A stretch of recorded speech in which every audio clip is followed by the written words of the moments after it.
Hi friends, welcome to Telugu tech SP YouTube channel. This is Suresh. ఈ వీడియోలో మనం water sanitation and environmental engineering జాబ్కి సంబంధించి పార్ట్ బిలో అతి ముఖ్యమైనటువంటి టాపిక్స్, అదేవిధంగా అతి తక్కువగా దొరికేటువంటి టాపిక్స్, వేస్ట్ మేనేజ్మెంట్, అదేవిధంగా environmental engineering, solid waste management, liquid waste management మీద టాపిక్స్ అనేటువంటి మీకు చదవడానికి మ్యాటర్ అనేటువంటి చాలా తక్కువగా దొరుకుతుంది. అదేవిధంగా వాటి గురించి ఎక్స్ప్లెనేషన్ కూడా తక్కువగా దొరకడం వల్ల వాటి గురించి అవగాహన అయితే చాలామందికి తక్కువగా ఉంటుంది అనేటువంటి నేపథ్యం మీద అయితే వీడియోలు అయితే చేస్తున్నాము. తర్వాత ఇది solid waste management, liquid waste management, వీటి రెండింటికే కాకుండాను ఇదంతా కూడాను ఎన్విరాన్మెంటల్ ఇంజనీరింగ్కి ఇంటర్లింకింగ్ టాపిక్స్ ఉంటాయి. డైరెక్ట్గా కానివ్వండి, ఇండైరెక్ట్గా కానివ్వండి, ఇంటర్లింకింగ్ టాపిక్స్ అయితే కనెక్ట్ అయి ఉంటాయి. సో ఒక్క క్లాస్ కనుక మీరు ఈ సిరీస్లో విన్నారనుకంటే మీరు దాదాపు 3 సిలబస్లో అయితే మీరు కవర్ చేయొచ్చు. పార్ట్ బిలో మేజర్ టాపిక్స్ అనేటువంటివి మీకు వచ్చేసినట్లే. సో టైం అయితే వేస్ట్ చేయకుండా టాపిక్లోకి వెళ్ళిపోదాం. దీనికంటే ముందు మీరు ఇప్పటివరకు ఇంకా మన ఛానల్ అయితే సబ్స్క్రైబ్ చేసుకోకపోయినట్లయితే మీకు కింద రెడ్ కలర్ సబ్స్క్రైబ్ బటన్ అయితే కనిపిస్తుంది, దానిపైన ఒకసారి క్లిక్ చేసేయండి. అదేవిధంగా మీరు వీడియో చూసిన తర్వాత వీడియో నచ్చితే మీ ఫ్రెండ్స్ అందరితో కూడా ఖచ్చితంగా షేర్ చేయడం అయితే మర్చిపోవద్దు. Let's enter to the topic. ఇది ఇంగ్లీష్లో ఉంటుందని చెప్పేసి అయితే ఎవరు భయపడొద్దు, మ్యాక్సిమం తెలుగులో కూడా ఎక్స్ప్లెయిన్ చేస్తాను. So waste is defined as any unwanted or unusable substance that is discarded after primary use. అసలు వేస్ట్ అంటే ఏంటి? ఏదైనా ఒక పనికిరాని వస్తువు కానీ లేదా ఉపయోగపడినటువంటి వస్తువులు కానీ ఒకసారి వాడిన తర్వాత ఇంకా వాటిని మనకి ఏమీ యూస్ ఉండదు కదా, వాటి వలన వాటిని పక్కన పడేయడం కానీ ఇంకొక చోట పడేసేటువంటి ఏదైతే ఉంటుందో దాన్ని వాడకుండా దానిని మనం వేస్ట్ అంటున్నాం. అంటే మళ్ళీ వాడటానికి పనికిరానటువంటి దానిని అదేవిధంగా మనం ఒక్కసారి వాడి పడేసి ఇంకా దాన్ని రెండోసారి యూజ్ చేయకుండా వదిలేసేటువంటి దానిని కూడా మనం వేస్ట్ అని పిలుస్తుంటాం. సో మీకు ఇక్కడ వేస్ట్ అంటే ఏంటి అనేటువంటి దానిపైన ఒక క్లారిటీ అయితే ఫస్ట్ పాయింట్లో వచ్చేసింది. సో ఇదంతా కూడా నేను ఓన్గా అయితే టైప్ చేయించాను. సో మీకు మ్యాటర్ అనేటువంటిది ఇంత క్లియర్గా స్ట్రైట్ ఫార్వర్డ్గా ఎక్కడ దొరకదు. సో మీకు సింపుల్గా అండర్స్టాండింగ్ అవ్వడం కోసం అయితే ఇదంతా చేయొచ్చా. సో ఒకసారి చూడండి. Waste are normally generated as result of human and animal activities. Waste అనేటువంటిది యాక్చువల్గా ఏ విధంగా జనరేట్ అవుతుంది? హ్యూమన్ మరియు యానిమల్ యాక్టివిటీస్ ద్వారానే ఈ వేస్ట్ అనేటువంటిది జనరేట్ అవుతుంది. ఎందుకు అన్నట్లయితే మ్యాక్సిమం వేస్ట్ అనేటువంటిది హ్యూమన్స్ ద్వారానే వస్తుంటుంది, అదేవిధంగా యానిమల్స్ ద్వారానే వస్తుంటుంది. ఏ విధంగా వస్తుంటుంది అన్నట్లయితే యాక్చువల్గా మనం డే టు డే లైఫ్ మనమైతే చూస్తుంటాం. సో హ్యూమన్స్ అనేటువంటి వాళ్ళు ఏ విధమైనటువంటి మెటీరియల్స్ అనేటువంటివి యూస్ చేస్తారు. ఫర్ ఎగ్జాంపుల్ డ్రెస్సెస్ తీసుకోండి, న్యూ బట్టల షాప్కి వెళ్ళినట్లయితే వాటి పైన కవర్స్ వస్తాయి. సో మనం షర్ట్స్, ప్యాంట్స్ ఇవైతే యూజ్ చేస్తారు, తర్వాత పైన వచ్చేటువంటి కవర్స్ అయితే యూజ్ చేయరు కదా, పడేస్తారు. అదేవిధంగా కొన్ని ప్యాకేజ్డ్ ఫుడ్స్ ఉంటాయి. ఎగ్జాంపుల్ తీసుకున్నట్లయితే మీకు డే టు డే టెక్నాలజీ చెప్పాలంటే లేస్ ప్యాకెట్లు, బింగో ప్యాకెట్స్ ఏవైతే ఉంటాయో సో వీటిపైన ఇన్సైడ్ ఫుడ్ అయితే తీసుకుంటారు, కానీ బయట ఫుడ్ అయితే వేస్ట్ చేసి అది బయట ప్యాకింగ్ కవర్ అనేటువంటిది అయితే వదిలేస్తున్నారు. అదేవిధంగా ఆన్లైన్ ఆర్డర్స్ ఉంటాయి కదా, అమెజాన్ వీటిలో మీరు ఏదైనా ఆర్డర్ పెట్టినప్పుడు ఇన్సైడ్ ప్యాకెట్స్ మొత్తమే మనం తీసుకున్నాం, దానిపైన ఒక బాక్స్ లేబుల్ లాగా వస్తుంది, దాన్ని అయితే ఇష్టపడేస్తున్నాం. వీటన్నిటిని కూడా వేస్ట్ అని చెప్పి మనం చెప్పేయచ్చు. అదేవిధంగా యానిమల్స్కి సంబంధించి కొన్ని ఉంటాయి. తర్వాత ఈ ఫారెస్ట్లో మనం చూసుకున్నట్లయితే అవి ఏం చేస్తాయంటే కొన్ని డెడ్ యానిమల్స్ ఉంటాయి, వాటిని కొన్ని తిని పడేస్తుంటాయి. అవి పార్షియల్గానే తింటాయి, సగం అయితే వేస్ట్ అయిపోతుంది. సో అది మిగిలిపోయేటువంటి దాన్ని ఏమంటున్నారు, దాన్ని ఎవరు ఏం చేయలేరు, అది ఎవరికి కూడా ఉపయోగపడదు. సో ఇవన్నీ కూడాను హ్యూమన్స్ ద్వారా అంటే యానిమల్స్ ద్వారా, ఇవన్నీ కూడా హ్యూమన్స్కి యానిమల్స్కి వేస్ట్ అనేటువంటిది వీళ్ళిద్దరు కూడా ఎలా జనరేట్ చేస్తున్నారు అనేటువంటి చెప్పేదానికి ఒక ఎగ్జాంపుల్స్ మాత్రమే. ఇవి మీకు ఈజీగా అర్థం అవ్వాలి అనేటువంటి దాని కాన్సెప్ట్ మీద ఈ టాపిక్లోకి అవైతే ఇవన్నీ తీసుకొచ్చి మీకు అయితే ఎక్స్ప్లెయిన్ చేయడం జరుగుతుంది. సో ఇవన్నీ అయితే మీరు కన్సిడర్ చేయండి. తర్వాత waste management is intended to reduce adverse effect of waste on health and environment and aesthetics. అసలు వేస్ట్ మేనేజ్మెంట్ అనేటువంటిది ఎందుకు వచ్చింది ఈ టాపిక్ గురించి అనేటువంటిది, అసలు వేస్ట్ మేనేజ్మెంట్ అంటే ఏంది, తర్వాత దానివల్ల ఉపయోగాలు ఏంటి అన్నట్లయితే వేస్ట్ మేనేజ్మెంట్ ఏంటంటే ఎక్కడ పడేసినట్లయితే ఉపయోగపడినటువంటివి కొన్ని డ్రైనేజెస్లో కానీ పడేసినట్లయితే వేస్ట్ మెటీరియల్స్, సాలిడ్ లిక్విడ్ డ్రైనేజెస్లో పడేసినట్లయితే సాలిడ్ మెటీరియల్స్, వాటర్ బాటిల్స్ కానివ్వండి ఇంకోటి పడేసినప్పుడు ఆ ఫ్లో అనేటువంటిది ఆగిపోతుంది, అక్కడ వాటర్ అనేటువంటిది కాన్స్టెంట్గా అయితే నిలబడిపోతుంది. సో అది చాలా వరకు ఇబ్బంది అవుతుంది. సో వీటన్నిటిని కూడా మేనేజ్ చేయడానికి కొన్ని మెథడ్స్ కావాలి, కొంతమంది ఎంప్లాయీస్ అయితే కావాలి. సో దీనివల్ల ఏమిటవుతుందంటే దాదాపు చాలామంది హ్యూమన్స్కి అయితే ఎంతో యూజ్ అవుతుంది, మ్యాక్సిమం యూజ్ అవుతుంది. సో దీని ద్వారా హెల్త్ ఎఫెక్ట్స్ అనేటువంటివి అయితే తగ్గించవచ్చు. తర్వాత అడ్వర్స్ ఎఫెక్ట్స్, తర్వాత ఈ ఎఫెక్ట్స్ అనేటువంటి కూడాను హ్యూమన్స్ మీద, అదేవిధంగా ఎన్విరాన్మెంట్ మీద ఎఫెక్ట్ అనేటువంటిది అయితే మనం తగ్గించవచ్చు ఈ యొక్క వేస్ట్ మేనేజ్మెంట్ అనేటువంటి ఒక ప్రాసెస్ మీద. తర్వాత urbanization and rapid advancements in industrialization has led an increase in the production. Urbanization and rapid advancements in industrialization has led to an increase in the production and consumption process, resulting in the generation of waste from various sectors that include agricultural, commercial, domestic, industrial, institutional, social, and from common community activities. Knowledge about the source of waste and its types and classification must be known. So ఇక్కడ ఉన్నటువంటి waste అనేటువంటిది మెయిన్గా ఏ విధంగా generate అవుతుంది అన్నట్లయితే urbanisation ద్వారా, అదేవిధంగా rapid advancements ఏవైతే ఉంటాయో ఇండస్ట్రియలైజేషన్స్లో కొత్తగా అడ్వాన్స్ అయ్యేటువంటి దాని గురించి, అదేవిధంగా వాటి యొక్క ప్రొడక్షన్ చేసేటువంటి ప్రాసెసెస్లో, తర్వాత కన్జంప్షన్ ప్రాసెస్ ఏవైతే ఉంటాయో ఇవన్నీ కూడా ఎక్కడెక్కడ ఏ సెక్టర్స్లో జరుగుతున్నాయంటే అగ్రికల్చర్ కానివ్వండి, కమర్షియల్ కానివ్వండి, domestic sector, industrial sector, institution, social, ఇవన్నీ కూడా ఆ సెక్టార్స్కి ఉన్న ఎగ్జాంపుల్స్కి అయితే మనం చెప్తున్నాము. తర్వాత అసలు వేస్ట్ అనేటువంటిది ఏ విధంగా క్లాసిఫై చేయబడింది, ఎన్ని రకాలుగా క్లాసిఫై చేయబడింది అనేటువంటి దాని గురించి అయితే డిస్కస్ చేయబోతున్నాం ఇప్పుడు మనం. ఈ క్లాసిఫికేషన్ ఆఫ్ వేస్ట్లో మెయిన్గా మనం దేని గురించి డిస్కస్ చేస్తామంటే అసలు వేస్ట్ అనేటువంటిది ఏ విధంగా క్లాసిఫై అవుతుంది, దాన్ని ఎన్ని విధాలుగా క్లాసిఫై చేశారు, వాటి యొక్క మెథడ్స్ ఏంటి అనేటువంటి దాని గురించి అది కూడాను మీకు ఒక చిన్న డయాగ్రమాటిక్ రిప్రజెంటేషన్ అయితే చూపించడానికి అయితే నేను ట్రై చేస్తాను. అసలు మెయిన్గా క్లాసిఫికేషన్ ఆఫ్ వేస్ట్ అనేటువంటి దాని గురించి చూస్తే, classification of waste are commonly based on the physical status, solid waste, liquid waste and gaseous waste. Waste అనేటువంటిది వాటి యొక్క స్టేట్ని, అవి ఉన్నటువంటి దాని గురించి సపరేట్ చేస్తారు. అంటే అవి సాలిడ్గా ఉంటాయా లేదా లిక్విడ్గా ఉంటాయా, అంటే ఏదైనా వేస్ట్ మెటీరియల్స్ పట్టుకోవడానికి హార్డ్గా ఉన్నట్లు కానివ్వండి, అంటే ఫ్రీగా ఫ్లో మూమెంట్ లేనటువంటి వాటిని సాలిడ్ వేస్ట్ అంటారు. అదేవిధంగా ఫ్రీగా ఫ్లో అయ్యేటువంటి వాటిని వచ్చేసి లిక్విడ్ వేస్ట్ అంటారు. అంటే మీకు ఎగ్జాంపుల్ కోసం, సింపుల్ అండర్స్టాండింగ్ కోసం చెప్తున్నాను. అదేవిధంగా గ్యాసెస్కి సంబంధించినటువంటి వేస్ట్ మెటీరియల్స్ అంటే మీ అందరికీ తెలిసినటువంటివే. Solid waste or any solid waste గురించి అది చూద్దాం. Solid waste or any discarded or abandoned materials that can be solid, liquid, semi-solid or containerized gaseous materials discarded by the human society. ఇందాక మనం చెప్పుకున్నటువంటిది ఇది. దీస్ ఇంక్లూడ్ అర్బన్ వేస్ట్, ఇవి ఏమేమి ఉంటాయి, urban waste, తర్వాత agricultural waste, biomedical waste and radio active waste. ఇవన్నీ కూడా sub types. వీటిల్లో మీరు కనుక టాపిక్స్ సెర్చ్ చేసుకొని మ్యాటర్ ప్రిపేర్ చేసుకోవాలి, నోట్స్ ప్రిపేర్ చేసుకోవాలనుకున్నట్లయితే చాలా మ్యాటర్ వస్తుంది. అసలు వేస్ట్ అంటే ఏం చేయాలి, అది అసలు ఏం తెలుసుకోవాలి, వేస్ట్లో ఎన్ని టాపిక్స్ ఉంటాయి అనేటువంటి దాని గురించి అయితే మీకు క్లియర్గా నేను ఎక్స్ప్లెయిన్ చేస్తాను. మీకు ఇక్కడ ఇందాకైతే చాలా చూపించాను ఇట్లా సెక్టర్స్ అనేటువంటి కూడా. ఇక్కడ మెయిన్గా మీరు కీ సెక్టర్స్ చూసుకున్నట్లయితే అర్బన్ వేస్ట్ కానివ్వండి, అగ్రికల్చరల్ వేస్ట్, బయోమెడికల్ మరియు radioactive and medical waste, వీటిపైన ఎక్కువగా క్వశ్చన్స్ అడగడానికి అయితే చాలా ఛాన్సెస్ అయితే ఉంటాయి. The term refuse is also used for solid waste. Refuse అనేటువంటి టర్మ్ కూడా ఎక్కువగా సాలిడ్ వేస్ట్ గురించి అయితే ఉపయోగపడుతుంది. తర్వాత వేస్ట్ మేనేజ్మెంట్లో 3 R'లు ఉంటాయి. సో 3 R'లు ఇచ్చి దీని గురించి ఫుల్ ఫామ్ రాయడం కానీ దీని యొక్క అర్థం ఏంటి అని కూడా అడుగుతుంటారు. వాటి గురించి కూడా అయితే తెలుసుకోండి. Next example of solid waste include, solid వేస్ట్లో ఏమేమి ఉంటాయి, ఎటువంటివి ఉంటాయి అనేటువంటి దాని గురించి మీకు ఒక అవగాహన కోసం అయితే నేనైతే తీసుకొచ్చాను. ఇది ఒకసారి చూడండి.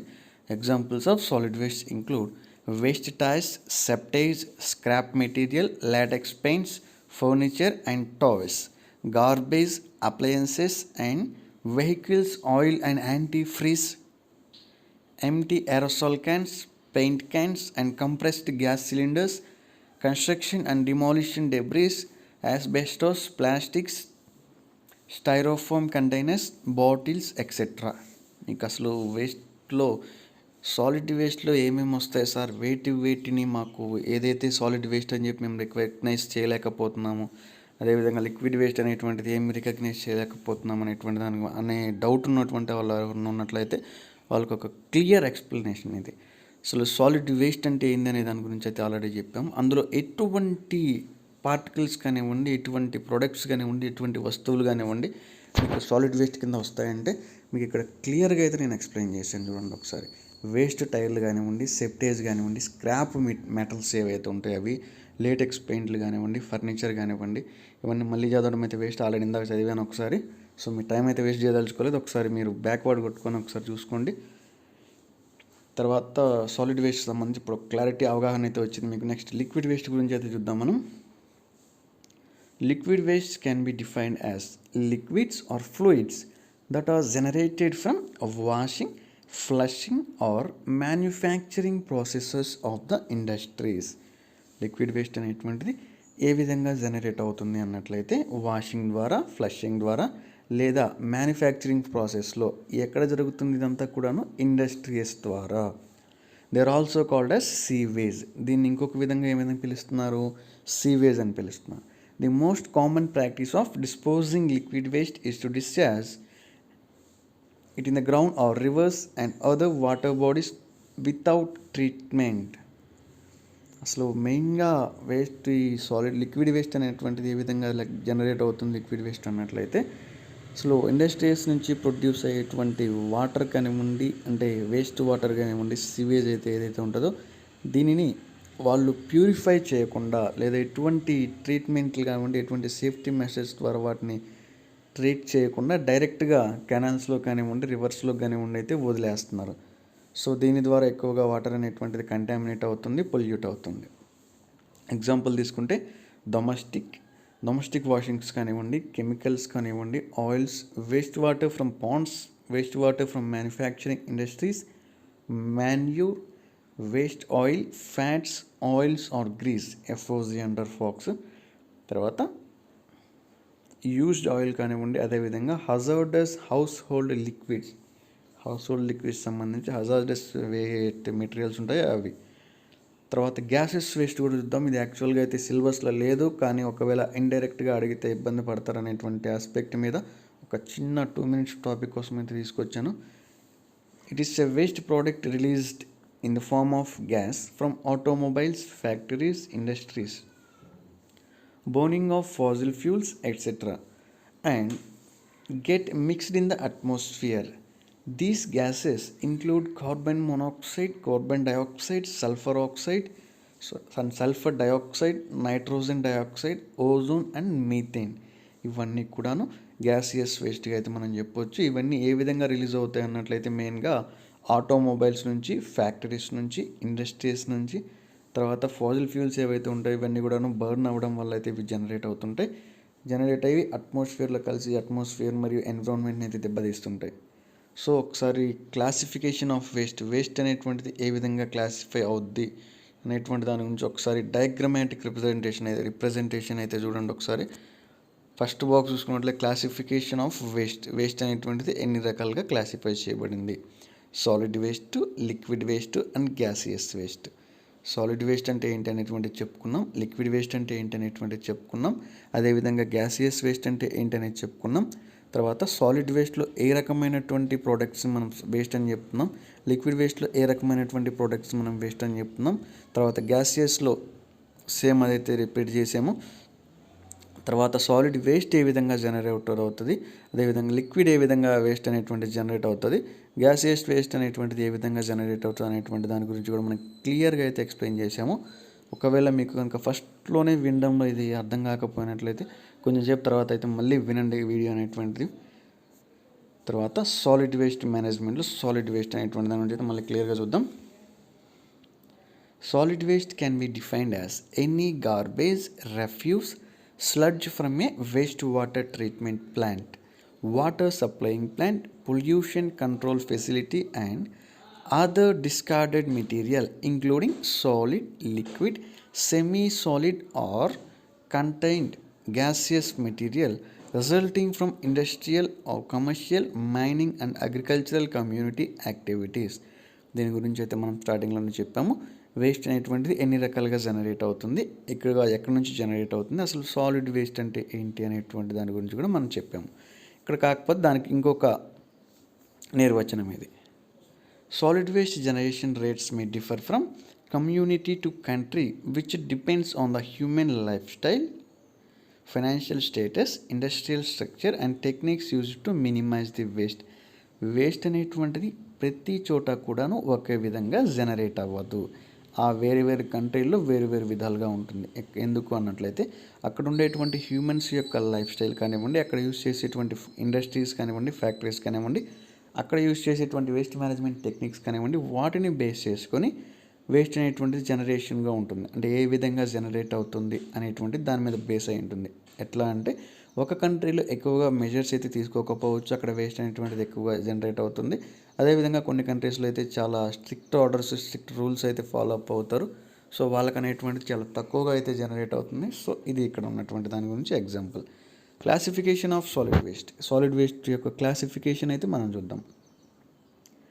According to the modern systems of waste management, solid wastes are classified based on their source, type, properties and its effect on human health and environment. Source based classification. Source based classifications అయితే చూద్దాం ఒకసారి. ఇందులో ఎన్ని types అయితే ఉంటాయి. Residential waste include. Residential waste అనేటువంటివి దాదాపు 4 రకాలైనటువంటి సాలిడ్ వేస్ట్ అనేది కలిగి ఉంటాయి. అవి ఏమేంటివి? Household waste, garden waste, bulky waste and household hazardous waste. ఇవన్నీ కూడాను మనం ఇంట్లో డే టు డే లైఫ్లో చూసేటువంటివి. హౌస్ హోల్డ్ వేస్ట్ అంటే మనందరికీ తెలిసే, మనం ఇంట్లో ఏమైనా కూరగాయలు తెస్తాం, అవి యూస్ చేసిన తర్వాత కొన్ని యూస్ చేయని మెటీరియల్స్ ఉంటాయి, అందులో అవి పడేయడం కానివ్వండి, తర్వాత ఇంకోటి కానివ్వండి, అదే ఫుడ్ మెటీరియల్స్, ప్యాకేజ్డ్ ఫుడ్స్ అయితే చెప్పాము వాటి గురించి. తర్వాత కొన్ని కోకోనట్ ఆయిల్స్ కానివ్వండి, శానిటైజర్ బాటిల్స్ కానివ్వండి, యూస్ చేసిన తర్వాత ఇంకా బాటిల్స్ అయితే ఎక్కువగా యూస్ చేయరు, చాలామంది అయితే పడేస్తుంటారు. అదేవిధంగా టాల్కమ్ పౌడర్స్ కానివ్వండి. సో వీటన్నిటిని కూడా హౌస్ హోల్డ్ వేస్ట్ అని చెప్పొచ్చు. తర్వాత గార్డెన్ వేస్ట్ వచ్చేసి గార్డెనింగ్స్లో ప్లాంట్స్ అయితే ఉంటాయి, వాటికి సంబంధించి కొన్ని ఎండిపోయినటువంటి ఆకులు అయితే రాలిపోతుంటాయి. సో వాటి గురించి కానివ్వండి, కొన్ని చనిపోయినటువంటి ప్లాంట్స్ని పీకేసి పక్కన పడేయడం కానివ్వండి, ఇటువంటివి అయితే చేస్తుంటారు. సో వీటన్నిటిని కూడా గార్డెన్ వేస్ట్ కింద అయితే ఎగ్జాంపుల్గా చెప్పొచ్చు. తర్వాత బల్కీ వేస్ట్ మరియు హజార్డ్ వేస్ట్ గురించి అయితే ప్రతి ఒక్కరికి తెలిసే ఉంటుంది already. Waste generated from single family and multi family housing. It consist of organic and inorganic waste. ఇందులో వచ్చేసి ఆర్గానిక్ వేస్ట్ ఉంటుంది, అదేవిధంగా ఇన్ఆర్గానిక్ వేస్ట్ రెండు కూడా కలిసి ఉంటాయి. Tenant and owner are answerable for proper disposal of solid waste. ఇప్పుడు ఇంట్లో రెంట్కి ఉండేటువంటి పర్సన్ని టెనెంట్ అంటారు, అదేవిధంగా రెంట్కి ఇచ్చినటువంటి పర్సన్ అయితే ఓనర్ అంటారు. సో వేస్ట్ డిస్పోజల్ మెథడ్స్కి సంబంధించి ఆ ఇంటి ఏ ఇంటి నుంచి అయితే వేస్ట్ వస్తుందో వాళ్ళకు వచ్చేసి టెనెంట్, అదేవిధంగా ఓనర్ ఇద్దరు కూడాను ఈ వేస్ట్కి సంబంధించి జనరేట్ అయ్యేటప్పుడు ఇద్దరు కూడా రెస్పాన్సిబుల్ అవుతారు. సో క్వశ్చన్ ఎట్లా అడుగుతారంటే, దీని వేస్ట్ జనరేట్ అయినప్పుడు ఒక ఇంట్లో నుంచి దానికి టెనెంట్ రెస్పాన్సిబులా, ఓనర్ రెస్పాన్సిబులా? Option A tenant, option B owner, option C వచ్చేసి both tenant and owner, option D వచ్చేసి నన్ ఆఫ్ దీస్ అని అడుగుతారు. సో ఈ విధంగా మీరైతే టాక్టికల్గా పేపర్ అయినప్పుడు మీరు కరెక్ట్గా ఆన్సర్ చేయండి. తర్వాత MSW, municipal solid waste. Municipal solid waste, commonly referred to as trash, garbage or refuse, comprises of street wastes, dead animals, market wastes and abandoned vehicles, household garbage, rubbish, construction and demolition debris, sanitation residue, packaging materials, trade refuses, etc.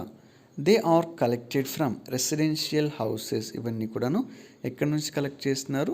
నివసించేటువంటి ఇళ్ళ నుంచి, markets నుంచి, streets నుంచి and other places, mostly from urban areas and disposed of by municipal bodies. ఇవన్నీ కూడాను collect చేసి ఎవరి ద్వారా ఇవన్నీ కూడా డిస్పోజ్ చేయబడుతున్నాయి అంటే మున్సిపల్ ఎంప్లాయీస్ ఎవరైతే ఉంటారో, శానిటేషన్ వర్కర్స్ ఎవరైతే ఉంటారో వీరి ద్వారా కూడా వేస్ట్ అంతా కూడా డిస్పోజ్ చేయబడుతుంది. Municipal solid wastes are further categorized based on their physical, chemical and biological properties. మున్సిపల్కి సంబంధించి సాలిడ్ వేస్ట్ అనేటువంటిది వాటిని మళ్ళీ సబ్ కేటగిరీస్ అయితే చేస్తారు. అంటే ఎట్లా వాటి యొక్క ఫిజికల్ స్ట్రక్చర్ కానివ్వండి, వాటి యొక్క ఫిజికల్ యాక్టివిటీస్కి సంబంధించి కానివ్వండి, లేదా వాటి యొక్క కెమికల్ ప్రాపర్టీస్ని యూస్ చేసుకొని, అదేవిధంగా బయాలజికల్ ప్రాపర్టీస్ని యూస్ చేసుకొని ఇచ్చినటువంటి విధాలుగా అయితే సపరేట్ చేస్తారు. తర్వాత ఇండస్ట్రియల్ వేస్ట్ గురించి అయితే చూద్దాం. వేస్ట్స్ జనరేటెడ్ అంటే మీకు వెయిన్స్ అట్లా ఒక 4 or 5 లైన్స్ ఉన్నాయి ఒక టాపిక్ గురించి అన్నట్లయితే, సో మీకు టాపిక్ ఎంత పెద్దది అనేటువంటిది మ్యాటర్ కాదు. సో చిన్న టాపిక్ కానీ అందులో ఎంత డెప్త్ ఎక్స్ప్లెయిన్ చేస్తున్నారు అనేటువంటి దాని గురించి అయితే గుర్తుపెట్టుకోండి. సో తక్కువ టైంలో మీకు ఎక్కువ నాలెడ్జ్ అయితే ప్రొవైడ్ చేయాలనేటువంటి దాని ఆస్పెక్ట్స్ మీద అయితే ఇది చేయడం జరుగుతుంది. సో మీకు పెద్ద పెద్ద చేసి ఒక్కొక్క దాని మీద మీ టైం అయితే వేస్ట్ చేయాల్సిన అవసరం లేదు.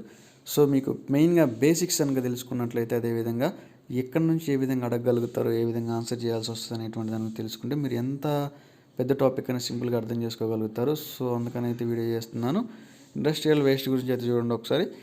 Waste generated during industrial activities such as manufacturing and processing involved in chemical plants, paint industries, cement factories, metallurgical plants, thermal power plants, petroleum, coal, gas, sanitary, textile, food processing and paper industry are referred to as industrial wastes. Industrial solid wastes are further classified as hazardous and non hazardous waste. Industrial waste అనేటువంటిది ఫర్దర్గా ఏ విధంగా classify చేస్తారో hazardous వేస్ట్గా మరియు non hazardous వేస్ట్గా classify చేస్తారు. Next, institutional or commercial waste. Solid waste originating from administrative, educational and public buildings such as offices, schools, colleges, hospitals, government centers, prisons and other commercial establishments like wholesale and retail stores, restaurants, hotels, markets, warehouses, paper, cardboard, plastics, wood, food waste, glass, metal, special waste. ఇవన్నీ కూడాను industrial waste లేదా commercial waste అని మనం చెప్పొచ్చు. అంటే industrial waste అనేటువంటి వేటి కింద, ఇండస్ట్రియల్ వేస్ట్ కింద ఏమేమి వస్తాయి లేదా కమర్షియల్ వేస్ట్ కింద వచ్చేటువంటి వాటిని గుర్తించండి అని అడిగినప్పుడు ఇవన్నీ కూడా మీరు గుర్తించాల్సి వస్తుంది. సో ఇవన్నీ తెలుసుకుంటేనే వీటిల్లో వాళ్ళు ఇవన్నీ అక్కడ క్వశ్చన్ పేపర్లు ఇవ్వరు కాబట్టి ఇవన్నింటిలో 1, 2, 3 ఇస్తారు కాబట్టి సో ఇవన్నీ 1, 2, 3 అక్కడ మీరు కరెక్ట్గా గుర్తు పెట్టాలి అన్నట్లయితే ఇవన్నీ కూడా మీరు తెలుసుకోవాలి. ఒకసారి వినకపోయింటే ఒకసారి వీడియో అనేటువంటిది బ్యాక్వర్డ్ చేసుకొని మళ్ళీ అయితే వినండి. తర్వాత agricultural wastes. Agricultural wastes include both natural, organic and non-natural wastes. Agricultural waste లో generated through farming activities. Agricultural వేస్ట్లో ఏమేమి ఉంటాయి? న్యాచురల్ ఉంటుంది అంటే ఆర్గానిక్ వేస్ట్ ఉంటుంది, అదేవిధంగా నాన్ న్యాచురల్ వేస్ట్ అనేటువంటివి కూడాను ఈ ఫార్మింగ్ యాక్టివిటీస్ ద్వారా అయితే జరుగుతుంటాయి. తర్వాత agricultural wastes include spoiled food grains, vegetables, animal and plant wastes, litter, pesticides, fertilizers etcetera. అగ్రికల్చర్లో కూడా ఏ వేస్ట్ అనేటువంటిది ఎట్లా జనరేట్ అవుతుంది సార్, అంతా పొలం పని కదా, అందులో ఏముంటుంది అన్నట్లయితే మీకు మెయిన్గా చూసుకున్నట్లయితే అగ్రికల్చర్ వేస్ట్లో స్పాయిల్డ్ ఫుడ్ గ్రెయిన్స్, పాడైపోయిన ఫుడ్ గ్రెయిన్స్ కానివ్వండి, తర్వాత వెజిటేబుల్స్ ఎవరైతే వేస్తారో ఆ వెజిటేబుల్స్ అనేటువంటివి కొన్ని అయితే కుళ్ళిపోతుంటాయి కదా, వాటిని ఏ విధంగా యూస్ చేయరు, వాటిని అయితే పీకి పక్కన పడేస్తుంటారు, వాటిని స్పెషల్ మెథడ్స్ అయితే ఏమి యూస్ చేయకుండా. సో అవన్నీ కూడా ఒక వేస్ట్గా అయితే పరిగణిస్తారు. తర్వాత యానిమల్స్ కూడా కొంతమంది చనిపోయినప్పుడు కొన్ని చోట్ల ఎట్లా వేస్తారంటే దాన్ని కింద అంటే గుంత తీసి పడేసి దాంత చేయరే చాలామంది అయితే పైన రోడ్డు పైన ఎక్కడెక్కడ పడేస్తూ ఉంటారు. ఎగ్జాంపుల్ ఏంటంటే మనం ఎక్కడైనా హైవేస్ పైన కానివ్వండి, ఇంకొక చోట వెళ్ళేటప్పుడు కానివ్వండి, కొన్ని డెడ్ యానిమల్స్ ఏవైతే ఉంటాయో వాటి దగ్గర నుంచి అయితే ఒక బ్యాడ్ స్మెల్ అయితే వస్తుంటుందో అది ఎగ్జాంపుల్గా అయితే చెప్పొచ్చు. తర్వాత ప్లాంట్ వేస్ట్స్ ఏవైతే ఉంటాయో కొన్ని ప్లాంట్స్ ఒక స్పెసిఫిక్ టైం పీరియడ్ అయిపోయిన తర్వాత వాటి అవి అయితే చనిపోతుంటాయి. తర్వాత కొన్ని నీళ్ళు లేక చనిపోతుంటాయి, కొన్ని ఎండలు ఎక్కువ చనిపోతుంటాయి, అదేవిధంగా కొన్ని వాటి యొక్క ఆకులు అనేటువంటిది రాలిపోతూ కొత్త ఆకులు అయితే వస్తుంటాయి. సో ఈ రాలిపోయినటువంటివి, చనిపోయినటువంటి వీటన్నిటిని కూడా మనం ప్లాంట్ వేస్ట్గా అయితే చెప్పొచ్చు. తర్వాత పెస్టిసైడ్స్, వాటికి వాడేటువంటి పెస్టిసైడ్స్ కానివ్వండి, ప్లాంట్స్ అనేటువంటివి కొంత తీసుకుంటాయి, కొంత తీసుకోలేవు, సో అదంతా మిగిలిపోతుంది. తర్వాత పెస్టిసైడ్కి యూస్ చేసేటువంటి బాటిల్స్ ఏవైతే వస్తాయో ఆ బాటిల్స్ కూడా తర్వాత దేనికి మనకి రాకుండా పోతాయి. తర్వాత ఫర్టిలైజర్స్ కానివ్వండి, వాటి యొక్క వచ్చేటువంటి కవర్స్ కానివ్వండి, బ్యాగేజెస్ కానివ్వండి, ఇవన్నీ కూడాను ఎగ్జాంపుల్స్గా చెప్పొచ్చు అగ్రికల్చరల్ వేస్ట్లో. Agricultural waste are mostly biodegradable but few waste like pesticide and fertilizers are toxic. When discharged to the environment, agricultural waste can be both beneficial and detrimental to living matter. తర్వాత biomedical waste అంటే ఏంటి? Waste produced from hospitals, medical centres and nursing homes are called as biomedical waste. Biomedical waste అంటే ఏంటి? Hospitals నుంచి కానివ్వండి, medical centres నుంచి కానివ్వండి, అదేవిధంగా నర్సింగ్ హోమ్స్ నుంచి కానివ్వండి ప్రొడ్యూస్ అయ్యేటువంటి వేస్ట్లనే బయోమెడికల్ వేస్ట్లు అని అంటున్నారు.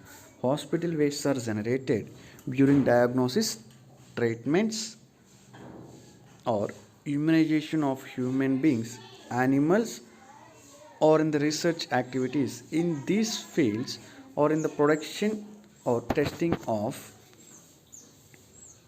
biologicals. These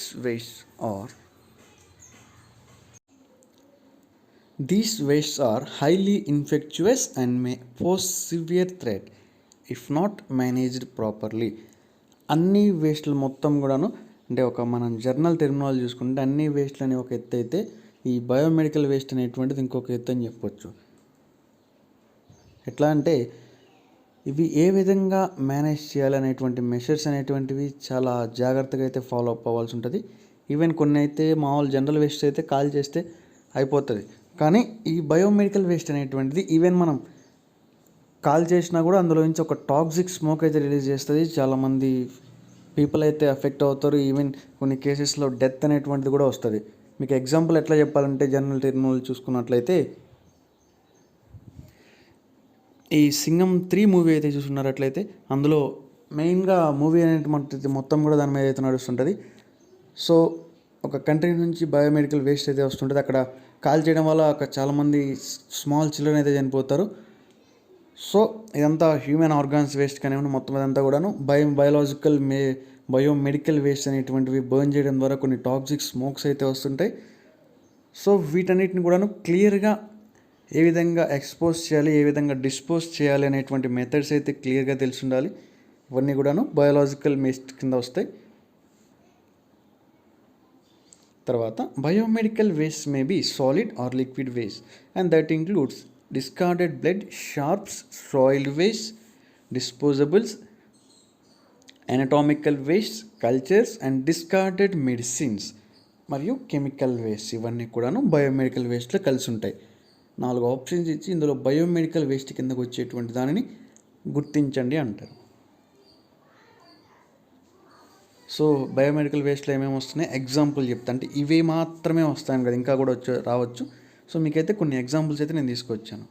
డిస్కార్డెడ్ బ్లడ్ కానివ్వండి, షార్పులు కానివ్వండి, సాయిల్ వేస్ట్ కానివ్వండి, తర్వాత డిస్పోజబుల్స్, అనటామికల్ వేస్ట్ కానివ్వండి, cultures, discarded medicines,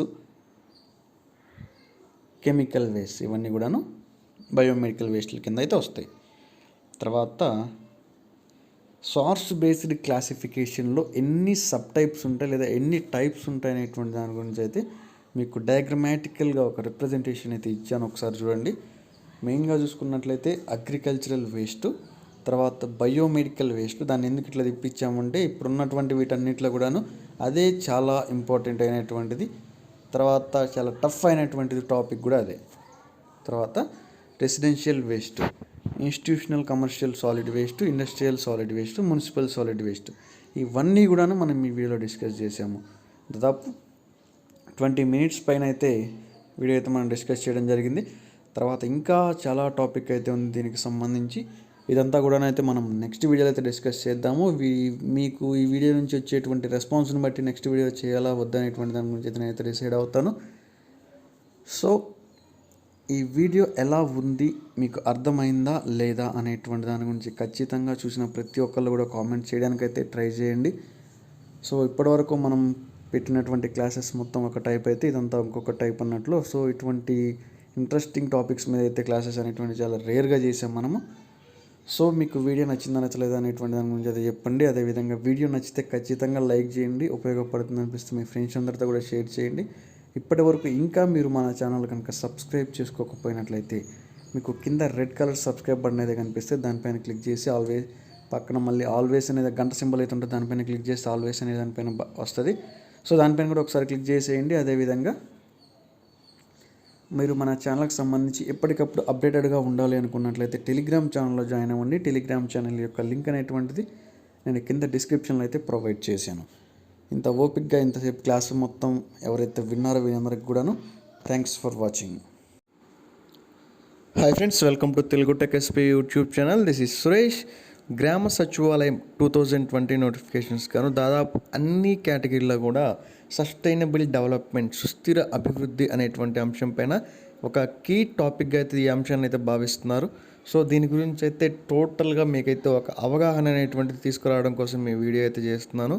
so video అనేటువంటిది స్కిప్ చేయకుండా చూడండి. మీకు మ్యాక్సిమం ఈ టాపిక్స్ అనేటువంటివి చాలా రేర్గా అయితే దొరుకుతుంటాయి. సో చూసినటువంటి వాళ్ళు వీడియో నచ్చితే మీ ఫ్రెండ్స్ అందరూ కూడా ఖచ్చితంగా షేర్ చేయండి. కేటగిరీ 1 అని లేదు, 2 అని లేదు, 3 అని లేదు, ప్రతి కేటగిరీ వారికి కూడా ఉపయోగపడుతుంది ఈ వీడియో అనేటువంటిది. పార్ట్ ఏ కింద అన్ని కేటగిరీలకు కూడా దాదాపు ఉపయోగపడుతుంది. సో డైరెక్ట్గా అడగకపోయినా, మీకు సిలబస్లో లేకపోయినట్లయితే ఇండైరెక్ట్గా కూడా చాలా క్వశ్చన్స్ అయితే వస్తాయి. టాపిక్లోకి అయితే వెళ్ళిపోదాం.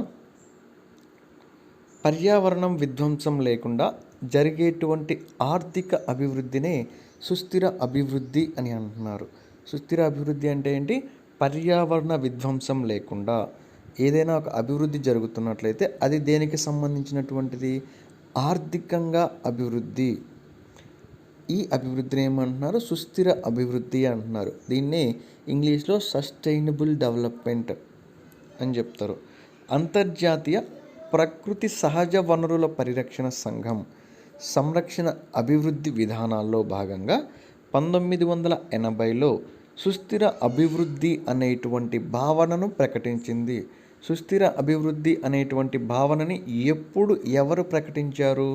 1980వ సంవత్సరంలో అంతర్జాతీయ ప్రకృతి సహజ వనరుల పరిరక్షణ సంఘం అనేటువంటిది ప్రకటించింది.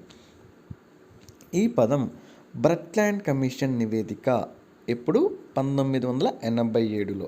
అయితే దీని ద్వారా వ్యాప్తిలోకి వచ్చింది. సస్టైనబుల్ డెవలప్మెంట్ అనేటువంటి పదం ఎవరి ద్వారా వ్యాప్తిలోకి వచ్చింది? బ్రట్ల్యాండ్ కమిషన్ ఏదైతే ఉంటుందో దీని యొక్క నివేదిక ప్రకారం ఇదైతే వ్యాప్తిలోకి రావడం జరిగింది.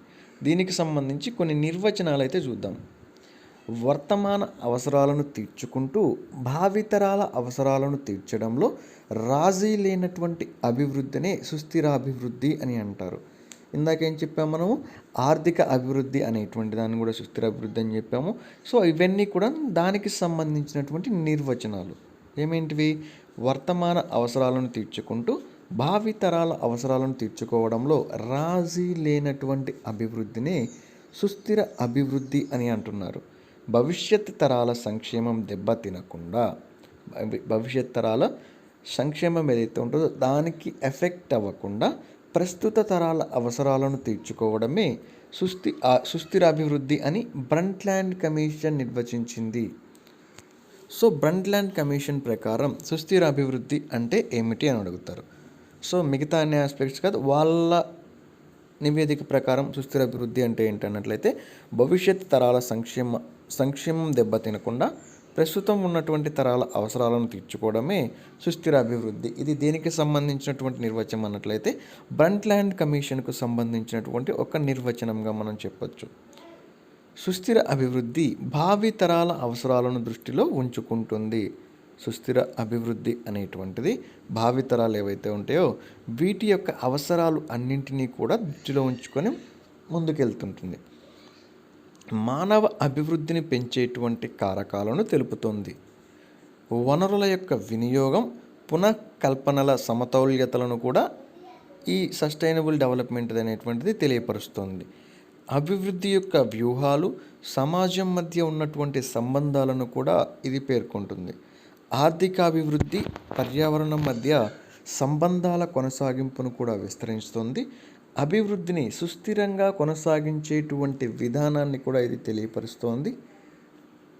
తర్వాత ఆర్థిక వ్యవస్థ, పర్యావరణం, సమతౌల్యత మధ్య సంబంధాలను అయితే ఇది పేర్కొనడం జరుగుతుంది.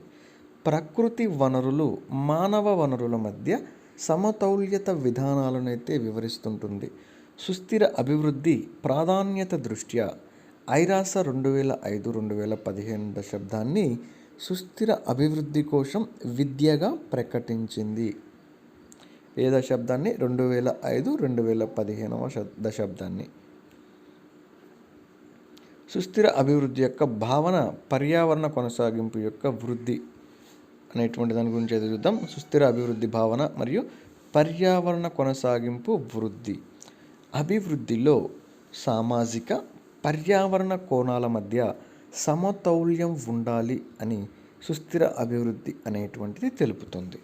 సుస్థిర అభివృద్ధికి సంబంధించినటువంటి 3 ప్రధాన విభాగాలు అవేమేంటివి? సమాజ వ్యవస్థ, పర్యావరణ వ్యవస్థ, ఆర్థిక వ్యవస్థ.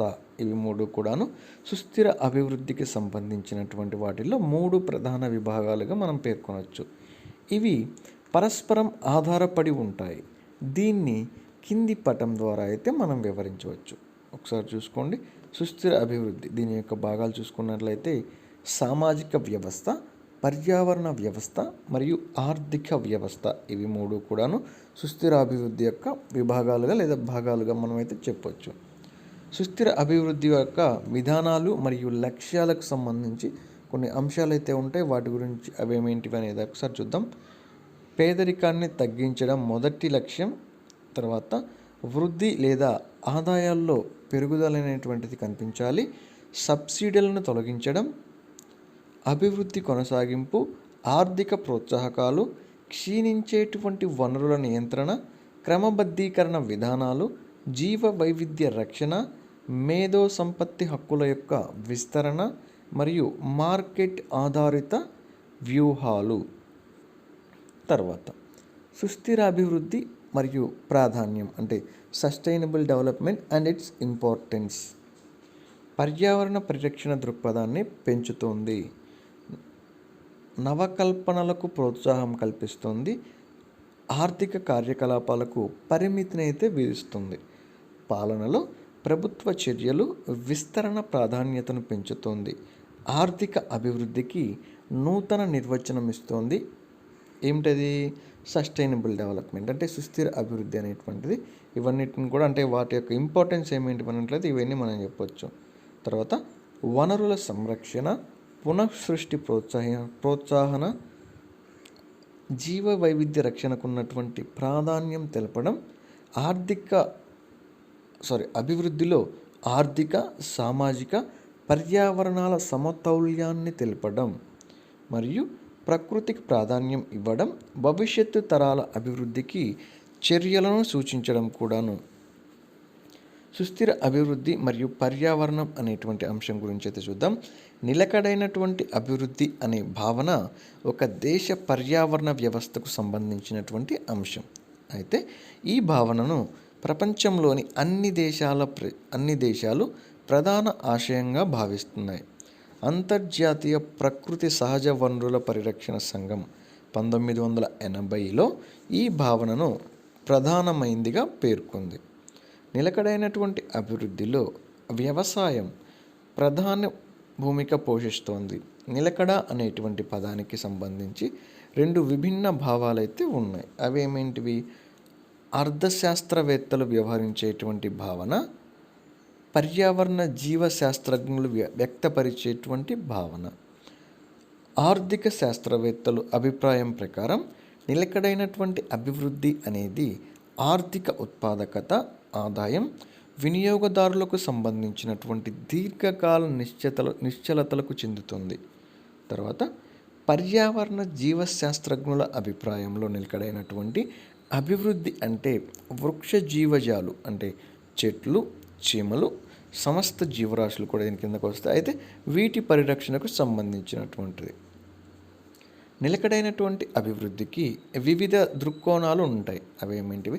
సాంకేతిక, ఆర్థిక, రాజకీయ పరంగా చూస్తే తమ అవసరాలను తీర్చుకోవడంలో ముందు తరాల వారికి శక్తి సామర్థ్యాలు అనేటువంటి అంశంతో ఎలాంటి రాజీ పడక ప్రస్తుత అవసరాలను తీర్చగలిగేటువంటిదే సుస్థిర అభివృద్ధి.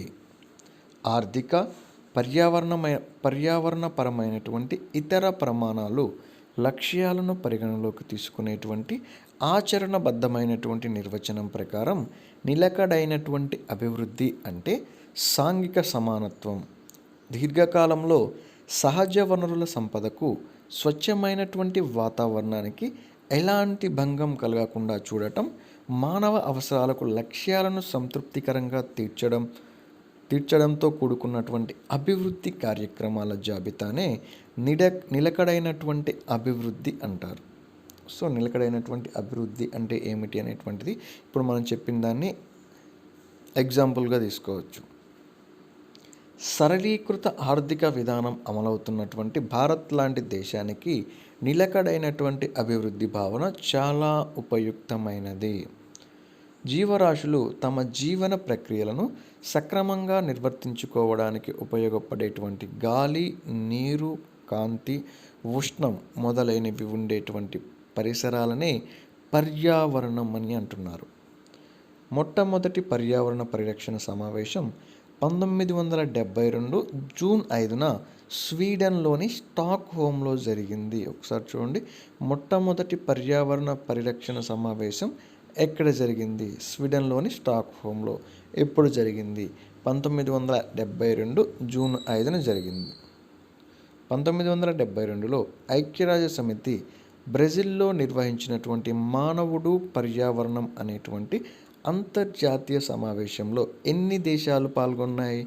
116 దేశాలు పాల్గొన్నాయి. నెక్స్ట్ వన్,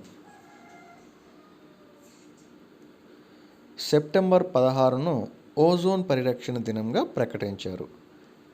1992లో బ్రెజిల్లోని రియో డిజనీరోలో ప్రపంచ ధరిత్రి సమావేశం అయితే జరిగింది. ప్రపంచ ధరిత్రి దినోత్సవం అయితే జరిగింది. అదేవిధంగా గ్రీన్ పీస్ ఉద్యమం మొదట జర్మనీలో ప్రారంభమైంది. ఎక్కడ ప్రారంభమైంది గ్రీన్ పీస్ ఉద్యమం అనేటువంటిది? జర్మనీలో ప్రారంభమైంది.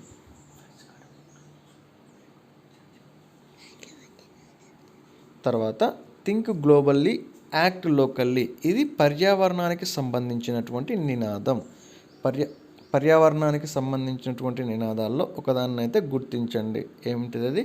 థింక్ గ్లోబల్లీ, యాక్ట్ లోకల్లీ అనేటువంటి నినాదం దేనికి సంబంధించినటువంటిది అని అడుగుతారు.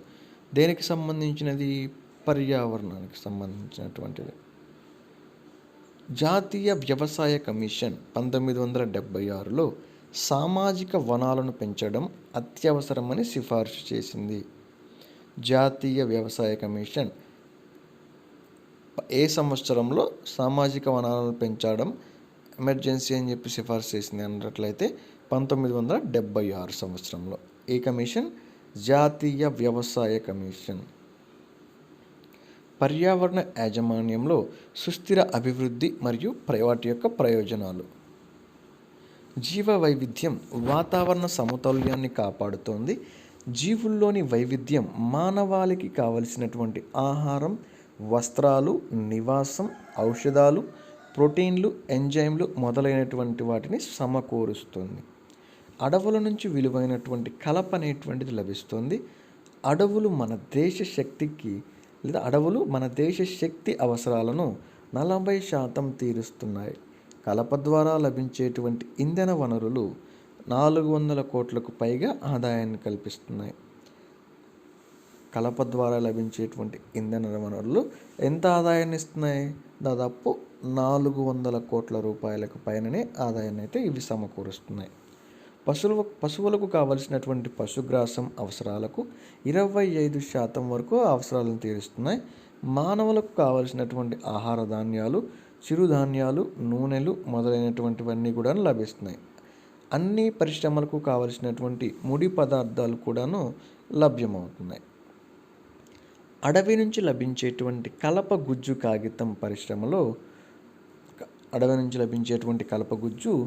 కాగితం పరిశ్రమలో న్యూస్ ప్రింట్ తయారీలో చాలా వరకు బాగా ఉపయోగపడుతుంది.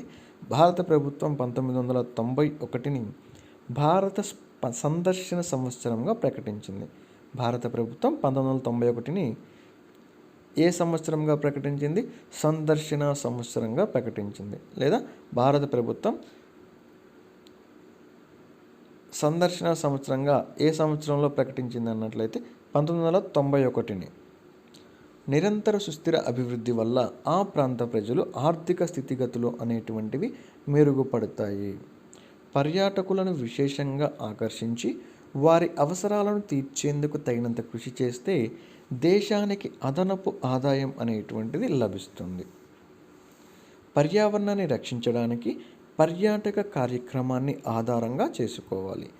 సముద్రంలో నివసించేటువంటి జంతువుల నుంచి సూక్ష్మ జీవనాశక వైరస్ నాశక పదార్థాలు అనేటువంటివి లభిస్తాయి. ఒకసారి చూడండి, ఇది మళ్ళీ సముద్రంలో నివసించేటువంటి జంతువుల నుంచి సూక్ష్మ జీవనాశక మరియు వైరస్ నాశక పదార్థాలు లభిస్తాయి. పర్యావరణ అభివృద్ధి మరియు వాటి యొక్క లక్ష్యాలు. క్రింది పర్యావరణ సూత్రాలను అమలు చేయడం ద్వారా సుస్థిరమైనటువంటి ఆర్థిక అభివృద్ధిని అయితే సాధించవచ్చు. అవి ఏమేంటివి అనేటువంటి దాని గురించి అయితే ఒకసారి చూడండి. వాయు, జల, శబ్ద కాలుష్యం జరగకుండా పర్యావరణాన్ని కాపాడాలి. పరిశ్రమలు, వాహనాల నుంచి విడుదలయ్యేటువంటి విష వాయువులను నియంత్రించాలి. పర్యావరణంలో లభించేటువంటి సహజ వనరులన్నింటినీ చాలా పరిమితంగా ఉపయోగించుకోవాలి. శక్తి, ఇంధన వనరులను పొదుపుగా వాడుకోవాలి. అగ్ని ప్రమాదాలు వాటిల్లకుండా జాగ్రత్తలు అయితే తీసుకోవాలి. పునరుజ్జీవన వనరులపై ప్రత్యేక శ్రద్ధ అనేటువంటిది అయితే చూపించాల్సి ఉంటుంది. జీవావరణ సరిహద్దులను, వాటి అంతర ధర్మాలను గుర్తిస్తూ మానవ కార్యక్రమాలను ప్రాకృతిక చక్రీయాలతో మమేకం చేయాలి. సమానత, సాంఘిక ధర్మాలు పాటించేలా చూడాలి. అదేవిధంగా సుస్థిర అభివృద్ధితో పాటు మానవుని కనీస అవసరాలైతే తీర్చేటువంటి విధంగా అయితే ఉండాలి. సుస్థిర అభివృద్ధికి తీసుకోవలసినటువంటి జాగ్రత్తలు ఏమేంటివి? పర్యాటక కేంద్రాల వద్ద పరిశుభ్రంగా ఉండేలా చర్యలు అయితే తీసుకోవాలి. ఎందుకు అన్నట్లయితే ఏదైనా ఒక టూరిజం ప్లేస్కి వెళ్ళినప్పుడు అక్కడ నీట్నెస్ అనేటువంటిది, శానిటేషన్ అనేటువంటిది కరెక్ట్గా లేకపోయినట్లయితే ఒకసారి వచ్చినటువంటి పర్యాటకులు మళ్ళీ రెండవసారి వాళ్ళు కానివ్వండి, వాళ్ళ ఫ్యామిలీతో కానివ్వండి రావటానికి ఇష్టపడరు నీట్గా లేకపోతే. అందుకని చెప్పేసి పర్యాటక కేంద్రాల వద్ద పరిశుభ్రంగా ఉండాలి అని చెప్పేసి ఎక్కువగా బోర్డ్స్ అయితే పెడుతుంటారు. ఎక్కువగా శానిటేషన్ వర్క్స్ అయితే కంప్లీట్ చేస్తుంటారు. సో తిరుపతి చూసుకున్నట్లయితే మెయిన్ మన ఆంధ్రప్రదేశ్లో ఎక్కువగా బాగా, అంటే మిగతా వాటిలో లేదని చెప్పి కాదు, తిరుపతిలో ఎక్కువగా పరిశుభ్రత అనేటువంటిది తిరుమలలో అయితే ఎక్కువగా చేస్తుంటారు. సో అందుకే చాలా నీట్గా అయితే ఉంటుంటుంది. తర్వాత అన్ని తరగతుల పర్యాటకులకు ప్రయాణ సౌకర్యాలు అందుబాటులో ఉండేలా చూడాలి. సో ఒక రేంజ్ అనే కాదు, దాదాపు అన్ని రేంజ్ పీపుల్కి కూడాను, మిడిల్ క్లాస్ కానివ్వండి, పూర్ కానివ్వండి, బిలో మిడిల్ క్లాస్ కానివ్వండి, అబోవ్ మిడిల్ క్లాస్ కానివ్వండి, లేదా రిచ్ కానివ్వండి, వీళ్ళందరికీ కూడాను వారి సౌకర్యాలకు తగ్గట్టుగా ప్రయాణాలకు సంబంధించి ఆ సౌకర్యాలన్నీ కూడాను అందుబాటులో ఉండేలా చూడాలి. సో ఈ విధంగా ఉన్నప్పుడే ప్రతి ఒక్కళ్ళు కూడాను అక్కడికి వచ్చి విజిట్ చేయడానికి ఉపయోగపడుతుంది. అదేవిధంగా అక్కడ ఉన్నటువంటి ప్రజలు లేదా ఆ ప్రాంతం ఆర్థికంగా అభివృద్ధి చెందడానికైతే ఎంతో అవకాశం అయితే ఉంటుంది. విదేశీ లేదా దూర ప్రాంత పర్యాటకులకు ఆహారం, విశ్రాంతి గృహాలు అనేటువంటివి అందుబాటులో ఉంచాలి. దూర ప్రాంతాల నుంచి వచ్చేటువంటి ప్రయాణికులు కానివ్వండి, విదేశాల నుంచి వచ్చేటువంటి ప్రయాణికులు కానివ్వండి, ఒకవేళ అక్కడికి వచ్చిన తర్వాత అక్కడ వాళ్ళు విజిట్ చేయడానికి వెళ్ళేటప్పుడు కానీ వచ్చిన తర్వాత కానివ్వండి, వాళ్ళు రెస్ట్ తీసుకోవడానికి కొన్ని రూమ్స్ లాగా కానీ లేదా కొన్ని హోటల్స్ కానివ్వండి, సో ఇవైతే కాటేజెస్ కానివ్వండి, ఇవైతే అరేంజ్ చేయాలి. అంటే వీటిని విశ్రాంతి గృహాలను కూడా చెప్తారు. సో ఇటువంటివన్నీ జరిగినప్పుడు ఎక్కువగా పర్యాటకులు అనేటువంటి వాళ్ళు రావడానికి అయితే ఇంట్రెస్ట్ చూపిస్తుంటారు. తర్వాత చారిత్రాత్మక కట్టడాలు కాలుష్య ప్రభావానికి లోను కాకుండా తగిన జాగ్రత్తలు తీసుకోవాలి. యాత్రికులకు పుణ్యక్షేత్రాలు, మసీదులు, చర్చిలకు సంబంధించి వాటి యొక్క పవిత్రతనైతే వివరిస్తుండాలి. పర్యాటక ప్రక్రియను విస్తృతమైనటువంటి సామాజిక అవగాహన, ప్రజల సహకారంతో అభివృద్ధి పరచాలి. పర్యాటక ప్రాంతాల్లోని స్థానిక ప్రజలకు, స్థానిక వ్యాపారవేత్తలకు సంబంధం అనేటువంటిది నెలకొల్పుతూ ముందుకెళ్లాల్సి ఉంటుంది. సంప్రదాయ వారసత్వ వనరుల పర్యవేక్షణకు తగినంత వైజ్ఞానిక శిక్షణ కార్యక్రమాలను అయితే ఏర్పాటు చేయాలి. అదేవిధంగా సహజమైనటువంటి జలాశయాలు, ఉద్యానవనాలు, తోటలు మనసుకు ఆహ్లాదం కలిగించేలా తీర్చిదిద్దాలి మరియు వాటన్నిటిని కూడా సంరక్షించాల్సి ఉంటుంది. వన్యప్రాణులతో కూడినటువంటి నివాస స్థలాలు కూడా ఆహ్లాదాన్ని అయితే కలిగిస్తుంటాయి.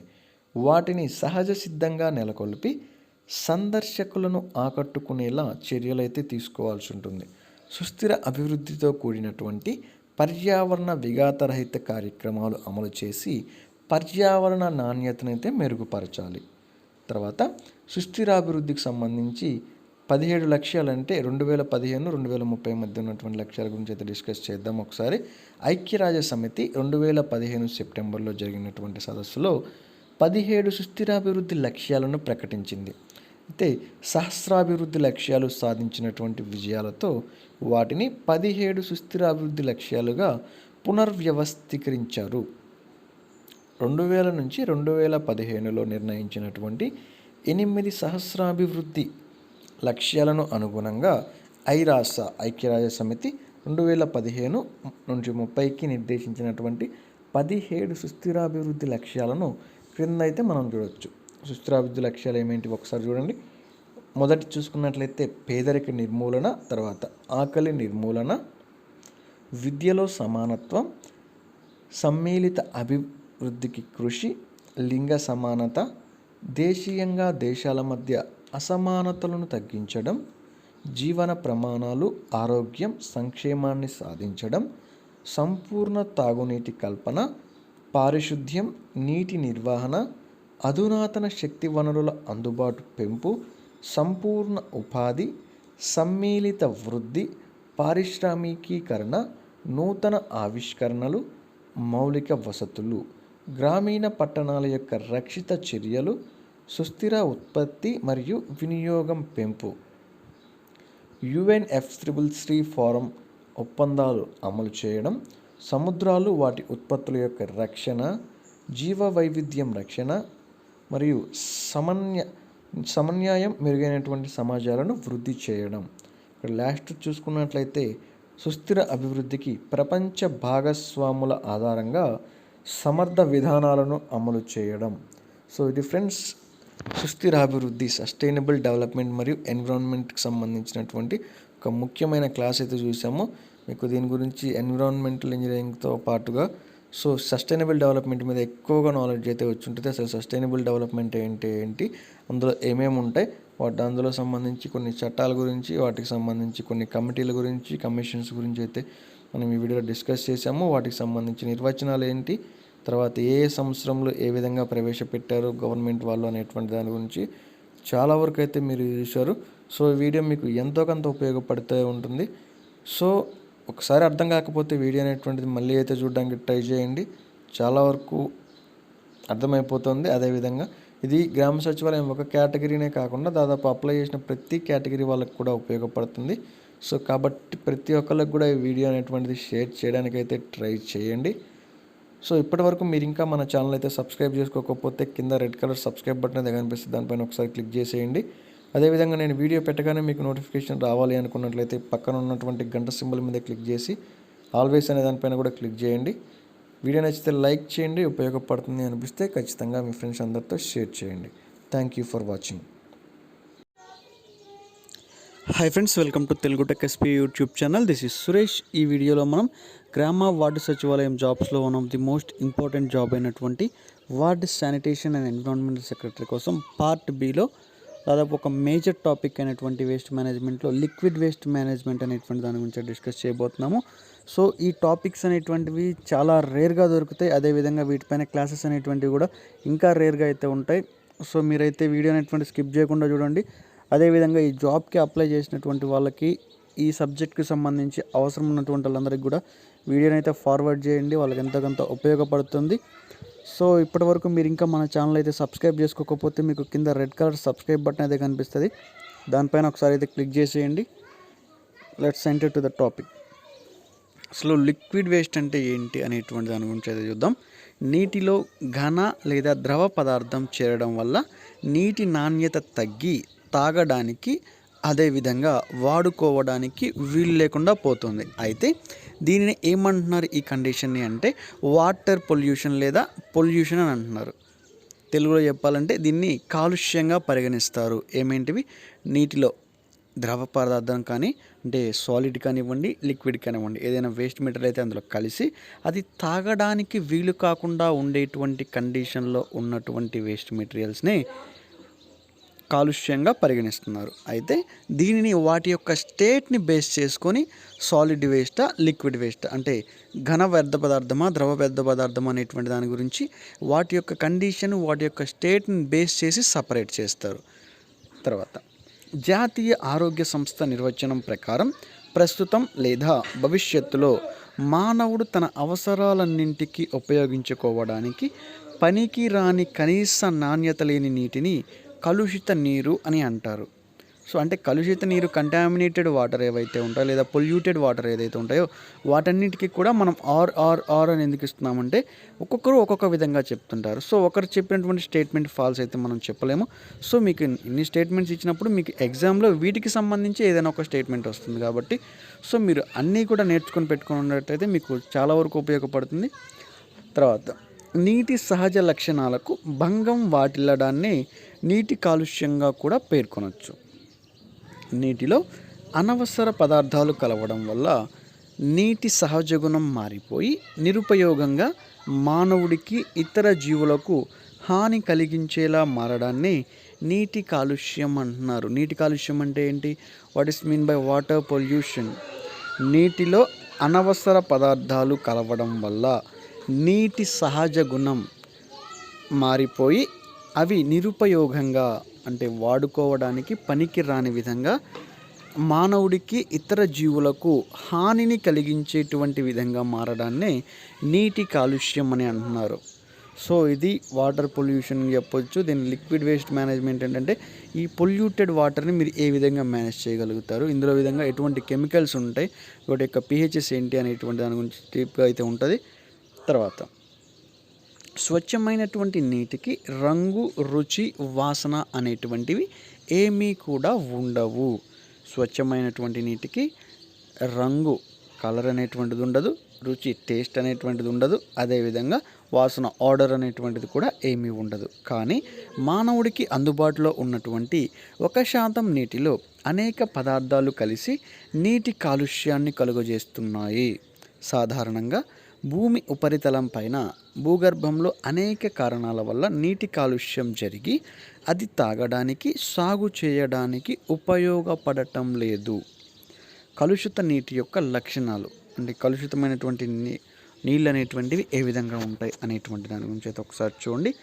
తాగునీరు ఏదైతే ఉంటుందో దాని యొక్క రుచి అనేటువంటిది చెడిపోవడం, సరస్సులు, చెరువులు, నదులు, సాగర తీరాల వద్ద ఘాటైనటువంటి దుర్వాసన రావడం. కొన్ని చోట్ల మనం చూసుకున్నట్లయితే కొన్ని కెనాల్స్ ఉంటాయి, కాలువలు ఉంటాయి, తర్వాత కొన్ని చెరువులు ఏవైనా ఉంటాయి. అట్లయితే ఒక ఈవెన్ హైవేస్ పైన వెళ్తున్నా కూడా మనం ఒక దారుణమైనటువంటి స్మెల్ అయితే చూడొచ్చు. అక్కడ పాస్ అయ్యేటప్పుడు ఒక 20 to 30 seconds అయితే బాగా ఘాటుగా ఒక హార్డ్ స్మెల్ అయితే వస్తుంది, మనం పీల్చుకోలేనటువంటి స్మెల్. సో ఇది దానికి ఎగ్జాంపుల్గా చెప్పొచ్చు. తర్వాత నీటిలో కలుపు మొక్కలు అదుపు లేకుండా పెరగడం మరియు జలచరాలు తగ్గిపోవడం లేదా నశించడం, ఇవన్నీ కూడా కలుషితమైనటువంటి నీటి యొక్క లక్షణాలుగా మనం పేర్కొనవచ్చు. మరియు నీటి కాలుష్యానికి గల కారణాలు ఏమిటి?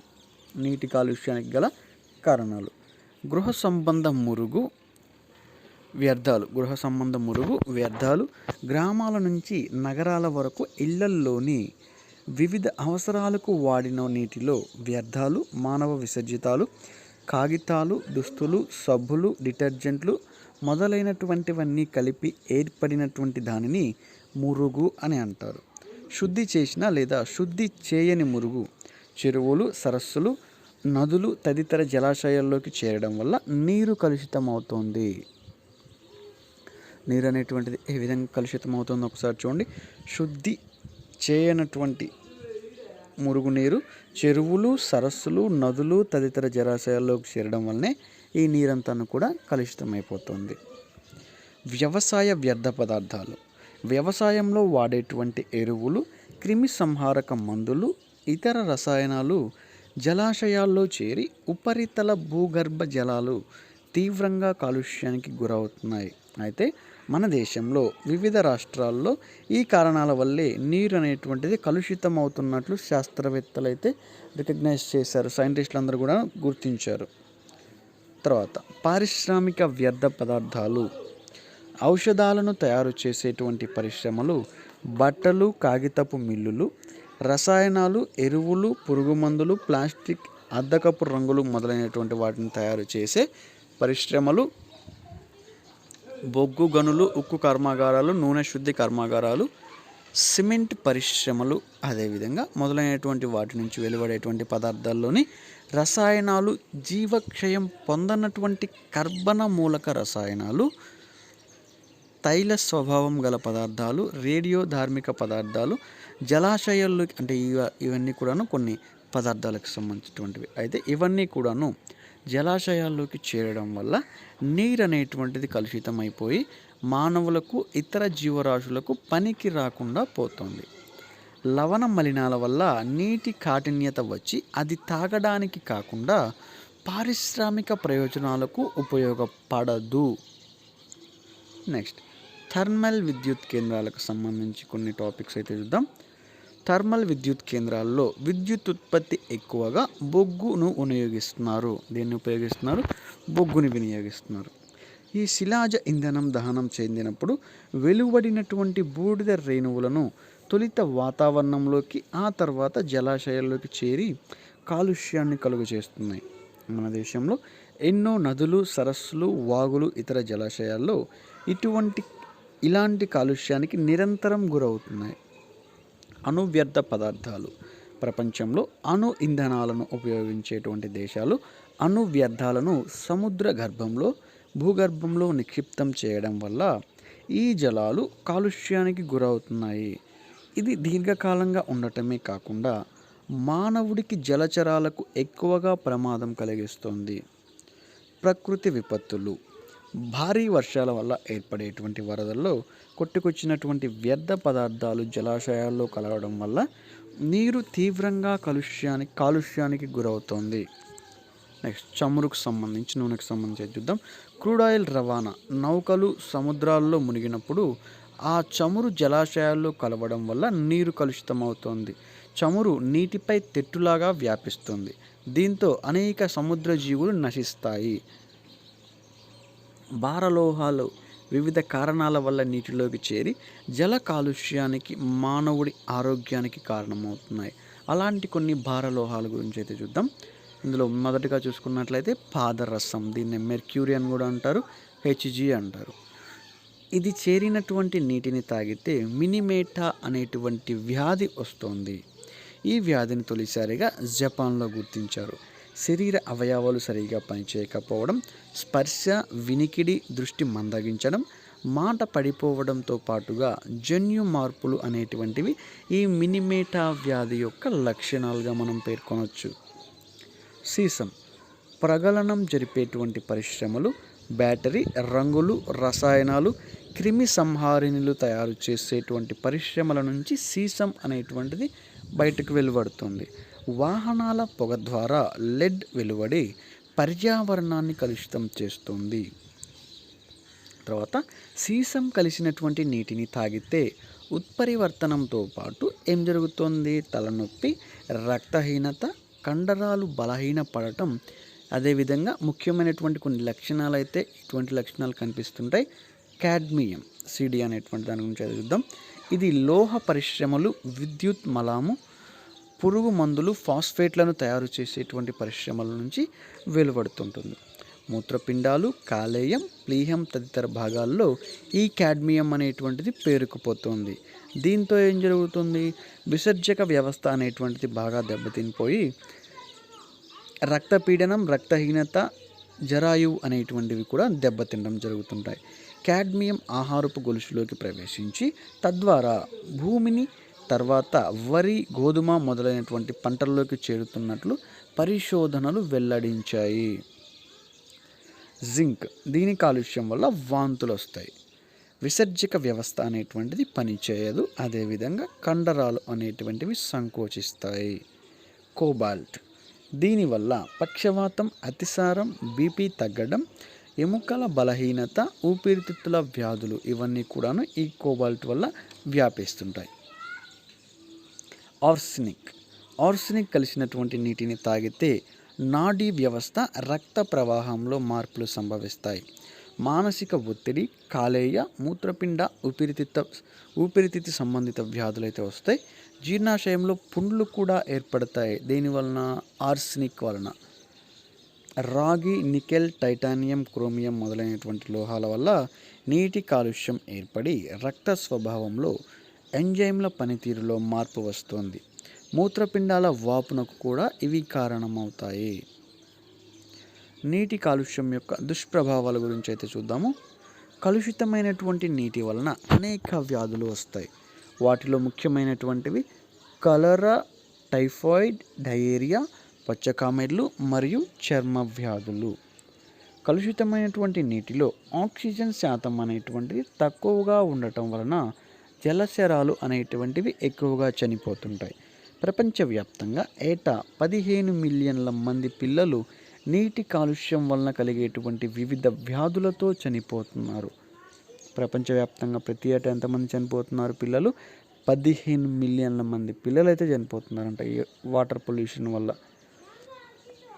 ప్రపంచ ఆరోగ్య సంస్థ ప్రకారం ప్రపంచవ్యాప్తంగా 2.5 బిలియన్ల మంది ప్రజలకు సరైనటువంటి త్రాగునీరు, పారిశుద్ధ్యం అందుబాటులో లేదు. 80% నీటి కాలుష్యం మురుగు, కుళ్ళినటువంటి పదార్థాల వల్ల ఏర్పడుతుంది. 80% నీటి కాలుష్యం ఏ విధంగా ఏర్పడుతుంది? మురుగు మరియు కుళ్ళినటువంటి పదార్థాల వల్ల ఏర్పడుతుంది. ప్రపంచవ్యాప్తంగా ఏటా 30 బిలియన్ టన్నుల పట్టణ వ్యర్థాలను దగ్గరలోని జలాశయాల్లో కలపడం వల్ల తీవ్ర నీటి కాలుష్యం ఏర్పడుతుంది. ఒకసారి మళ్ళీ పాయింట్ చూడండి. ప్రపంచవ్యాప్తంగా ఏటా 30 బిలియన్ టన్నుల పట్టణ వ్యర్థ పదార్థాలను దగ్గరలోని జలాశయాల్లో కలపడం వల్ల తీవ్ర నీటి కాలుష్యం అనేటువంటిది ఏర్పడుతుంది. గంగా, యమునా నదులు ప్రపంచంలోనే అత్యంత తీవ్ర కాలుష్యానికి గురైనట్లు శాస్త్రవేత్తలు నిర్ధారించారు. నీటి కాలుష్యం వల్ల మన దేశంలో ఏటా ఎంతమంది చనిపోతున్నారు? దాదాపు 1000 మంది పిల్లలు అయితే చనిపోతున్నారు. రాజస్థాన్లో నీటి కాఠిన్యత వల్ల బాల్య మరణాలు ఎక్కువగా సంభవిస్తుంటాయి. భారతదేశంలో బాల్య మరణాలు నీటి కాఠిన్యం వల్ల ఏ రాష్ట్రంలో ఎక్కువగా జరుగుతున్నాయి? రాజస్థాన్. మహారాష్ట్రలోని నాగ్పూర్లో కలుషితమైనటువంటి నీరు తాగి అనేక పశువులైతే మరణించాయి. తెలంగాణలోని నల్గొండ, వరంగల్, కరీంనగర్, నిజామాబాద్ జిల్లాల్లో కలుషితమైనటువంటి నీరు ఉన్నట్లు శాస్త్రవేత్తలు గుర్తించారు. తర్వాత నల్గొండ జిల్లాల్లో ఫ్లోరైడ్ కాలుష్యం వలన ప్రజలకు ఫ్లోరోసిస్ అనేటువంటి వ్యాధి అయితే ఎక్కువగా వస్తుంటుంది. తమిళనాడు, కర్ణాటక, గుజరాత్, రాజస్థాన్, పంజాబ్, హర్యానా మరియు ఉత్తరప్రదేశ్లలో ఈ ఫ్లోరోసిస్ అనేటువంటిది కొంచెం ఎక్కువగా కనిపిస్తుంది మిగతా చోట్లతో పోల్చినట్లయితే.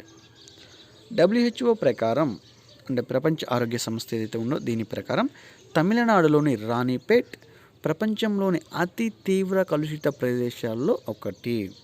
చెన్నైకి సుమారుగా 120 కిలోమీటర్ల దూరంలో ఉన్నటువంటి ఈ పట్టణంలోని పరిశ్రమల వల్ల నీటి కాలుష్యం అనేటువంటిది ఏర్పడడం జరుగుతోంది.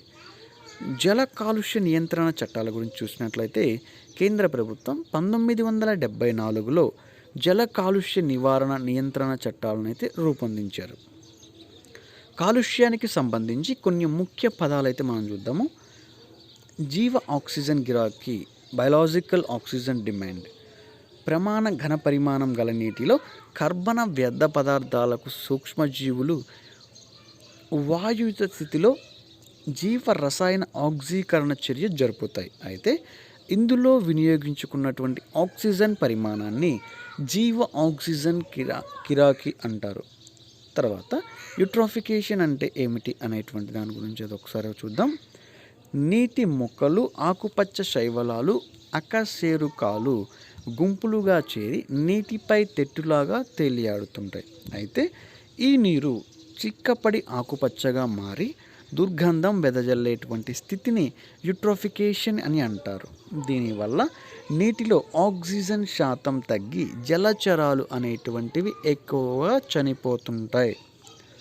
ఆలిగోట్రాఫికేషన్ అంటే ఏమిటి? ఆలిగోట్రాఫికేషన్ అంటే ఏంటి అనేది చూస్తే కొత్తగా తవ్వినటువంటి బావులు, చెరువులు, సరస్సులు మొదలైనటువంటి జలాశయాల్లో నీరు నిలకడగా ఉండి నీటి మొక్కలకు జలచరాలకు కావలసినటువంటి పోషక పదార్థాలు లేకపోవడం వల్ల నీరు చాలా స్వచ్ఛంగా ఉంటుంది. అయితే ఈ స్థితిని నీటి ఆలిగోట్రోఫికేషన్ అని అంటారు.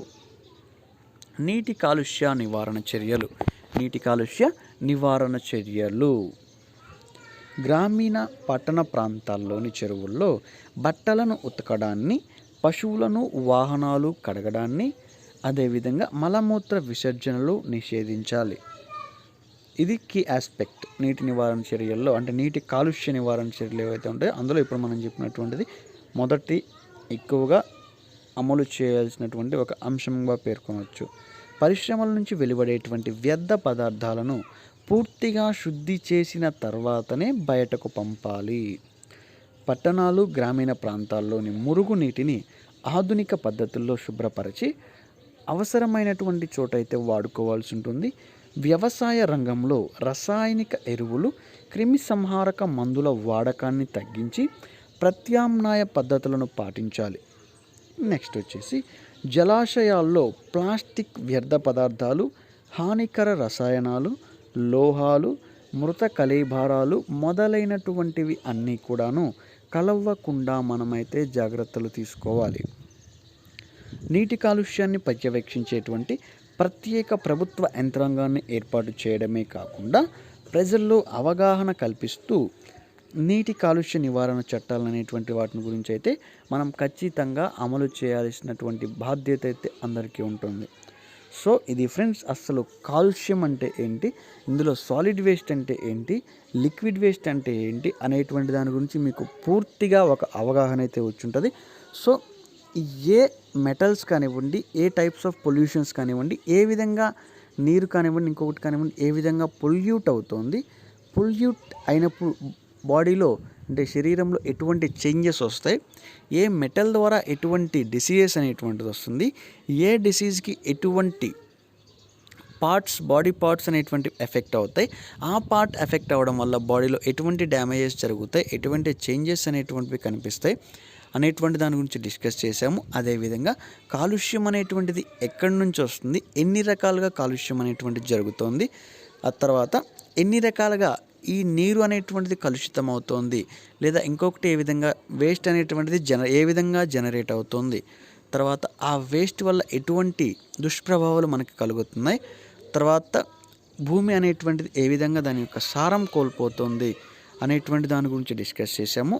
తర్వాత వచ్చేసి ఈ నీటి కాలుష్యానికి సంబంధించినటువంటి ఎటువంటి చర్యలు మనం పాటించాలి, లేదా ఎటువంటి చర్యలు మనం తీసుకోవాలి, నీరు అనేటువంటిది కాలుష్యం బారిన పడకుండా అనేటువంటి దాని గురించి డిస్కస్ చేసాము. తర్వాత అసలు నీటిలో ఏమేమి కలిస్తే నీరు అనేటువంటిది కలుషితం అవుతుంది, తర్వాత సముద్రానికి సంబంధించి జలచరాలు అనేటువంటివి ఎక్కువగా ఎందుకు చనిపోతున్నాయి, తర్వాత ఈ వేస్ట్ మేనేజ్మెంట్కి సంబంధించి కేంద్ర ప్రభుత్వం ఏదైతే చట్టాలు చేసిందో ఆ చట్టం గురించి అయితే మనం ఆల్రెడీ చూసాము. అదేవిధంగా ప్రపంచవ్యాప్తంగా ఎంతమంది చిన్నారులు చనిపోతున్నారు ఈ కాలుష్యం వల్ల, మన దేశంలో ఎంతమంది చిన్నారులు చనిపోతున్నారు ఈ కాలుష్యం వల్ల, తర్వాత ఏ సిటీలలో ఎక్కువగా కాలుష్యం అనేటువంటిది రిలీజ్ అవుతుంది, ఈ మన ఆంధ్రప్రదేశ్లోనే కాకుండా ఇతర రాష్ట్రాల్లో కూడా మన దేశంలో కలిపి ఎక్కడెక్కడ ఎన్ని చోట్ల కాలుష్యం అనేటువంటిది, మేజర్ సిటీస్లో మేజర్ కాలుష్యం అనేటువంటిది ఎక్కడ వస్తుంది అనేటువంటి కీ ఆస్పెక్ట్స్ అన్నీ కూడాను ఈ వీడియోలో అయితే మనం డిస్కస్ చేసాము. మీరు ఒకవేళ వీడియో కనుక స్కిప్ చేస్తున్నట్లయితే మళ్ళీ ఒకసారి స్టార్టింగ్ నుంచి చూడండి, లేదా మీకు ఒకసారి ఈ వీడియో అర్థం కాకపోయినట్లయితే మళ్ళీ అయితే చూడండి మీ ఫ్రీ టైమ్స్లో అయితే వీడియో అనేటువంటి దాని గురించి. సో ఫ్రెండ్స్, నా ఎక్స్ప్లెనేషన్ మరియు వీడియో కనుక మీకు నచ్చితే ఖచ్చితంగా వీడియో అనేటువంటిది లైక్ చేయండి. ఇది దాదాపు వార్డ్ శానిటేషనే కాకుండా ప్రతి ఎగ్జామ్కి ప్రిపేర్ అయ్యేటువంటి వాళ్ళకి కూడా ఉపయోగపడుతుంది. సో ఖచ్చితంగా ప్రతి కాంపిటేటివ్ ఎగ్జామ్ ప్రిపేర్ అయ్యేటువంటి ఆస్పిరెంట్స్ అందరికి కూడాను వీడియో అయితే ఫార్వర్డ్ చేస్తారని చెప్పి నేనైతే అనుకుంటున్నాను. మీరు ఇప్పటి వరకు ఇంకా మన ఛానల్ సబ్స్క్రైబ్ చేసుకోకపోయినట్లయితే కింద మీకు రెడ్ కలర్ సబ్స్క్రైబ్ బటన్ అదే కనిపిస్తుంది, దానిపైన ఒకసారి క్లిక్ చేసేయండి. అదేవిధంగా నేను వీడియో పెట్టగానే మీకు నోటిఫికేషన్ రావాలి అనుకున్నట్లయితే పక్కన ఉన్నటువంటి గంట సింబల్ మీద క్లిక్ చేసి ఆల్వేస్ అనే దానిపైన అయితే క్లిక్ చేయండి. Thank you for watching.